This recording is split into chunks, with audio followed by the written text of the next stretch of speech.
الابتسامة دي حرفيا وراها شيطان حول حلم النجومية والشهرة لجرايم مرعبة. بس ازاي إنسانة تتحول من مطربة لواحدة من أخطر السحرة والسفاحين على مر التاريخ بعدد جرايم الشرطة نفسها اتفاجئت بيها؟ المطربة السفاحة وأصل الحكاية. لكن قبل ما نبدأ حضر مشروبك وحط السماعات، ولو جاهز يلا نبدأ قصة النهاردة.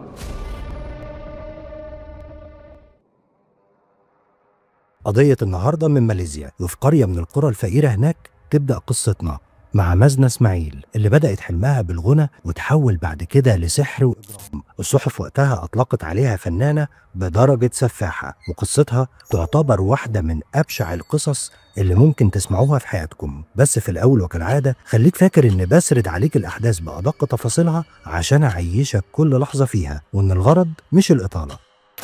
مازنة كانت إنسانة طبيعية جدا ونفسها تبقى مطربة كبيرة، وعملت أول ألبوم ليها لكنه فشل بشكل غير مسبوق، فقررت إنها تعاقب المجتمع وبقت من أخطر السحرة اللي ممكن تسمع عنهم، وعملت سلسلة من الجرائم البشعة. لكن الصدفة الغريبة أو بمعنى أدق الترتيب الإلهي كشف كل اللي هي عملته. ونرجع للبداية سنة 1956. السنة دي بالتحديد اتولدت مازنة إسماعيل. أسرتها فقيرة ووالدها كان شغال موظف بسيط، يعني ما يملكش غير قوت يومه، علشان كده خرجها من المدرسة وهي في سن صغير وما قدرتش تكمل تعليمها. وبالنسبة لوالدتها فكانت تعتبر أهم إنسانة ليها في الحياة، وكانت عايشة عشان خاطر بنتها مازنة. والطبيعي لأي أم إن حلم حياتها إن بنتها تبقى أحسن واحدة في الدنيا. بيت مازنة كان عبارة عن مشاكل يومية وكل يوم في خناقة، وفي عز اللي بيحصل ده مازنة كان عندها حلم واحد بس، وهي إنها تبقى مطربة كبيرة وتكون صورها موجودة في كل مكان والناس تتكلم عنها كنجمة مشهورة. وعدت السنين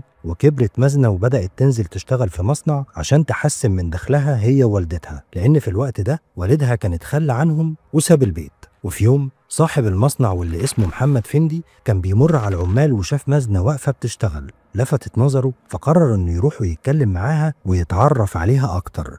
اعجب بيها خصوصا انها في التوقيت ده كانت بنت صغيرة وجميلة، وفي وقت قليل عرض عليها الجواز، خصوصا انه كان اعزب وعايش لوحده. والاهم بالنسبة لمازنة انه كان راجل غني جدا، وطبعا بالنسبة لها دي فرصة العمر، لان الجوازة دي هتريحها هي ووالدتها وتغير عيشتهم بالكامل. واتجوزت مازنة وغيرت اسمها وبقى اسمها منى فندي. بس فرحة منى مش بتكمل، لان بعد الفرح بكام يوم توفت والدتها. ومن اللحظة دي ينتهي الفصل الاول في حياة مازنة ويبدأ الفصل الجديد. وتدخل منى في حالة اكتئاب شديدة ما تخرجش منها غير بمساعدة جوزها محمد، اللي بعد جوازها منه شافت